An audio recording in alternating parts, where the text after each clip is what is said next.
அதனைத் தொடர்ந்து நவகிரக கோபுரத்தின் மகா கும்பாபிஷேகம் நடைபெறும். அதனைத் தொடர்ந்து தீவிநாயக பெருமானுடைய கோபுரத்தின் மகா கும்பாபிஷேகம் நடைபெறும் என்று தெரிவித்துக் கொள்கிறோம்.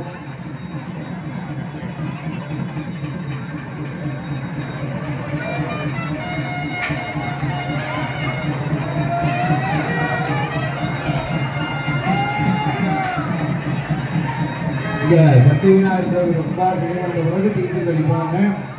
அது வரைக்கும் அனைவரும் அமைதி காக்கும்படி கேட்டுக்கொள்கிறோம். இந்த மூலாலய கோபுர கும்பாபிஷேகம் நடைபெற்ற பிறகு தீர்த்தம் கலந்து எல்லாத்துக்கும் தீர்த்தம் தெளிப்பாங்க. அனைவரும் அமைதி காக்கும்படி கேட்டுக்கொள்கிறோம். தீர்த்தம் தெளிப்பதற்கு சிறப்பான முறையிலே ஏற்பாடு செய்திருக்கிறார்கள்.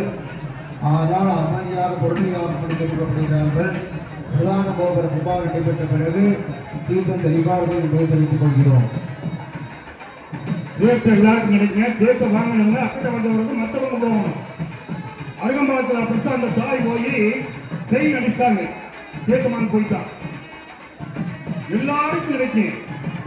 வாங்கினவங்க வெளியே வந்தவர்களும் மற்றவங்க போகலாமுங்க. தயவு செய்து ஒத்துழைப்பு கொடுங்க. எல்லாருக்கும் தீர்த்தம் கிடைக்க அவசரப்பட மாட்டாங்க.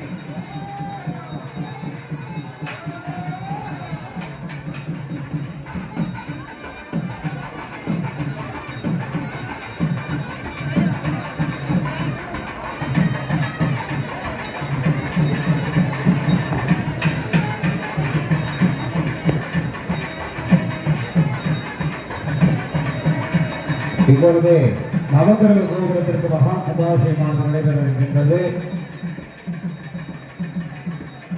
நவகிரக கோபுர கலத்திற்கு மகா கும்பாபிஷேகமானது நடைபெற இருக்கின்றது. கீழே நவகிரகங்களுக்கும் அதனைத் தொடர்ந்து மகா கும்பாபிஷேகமானது நடைபெற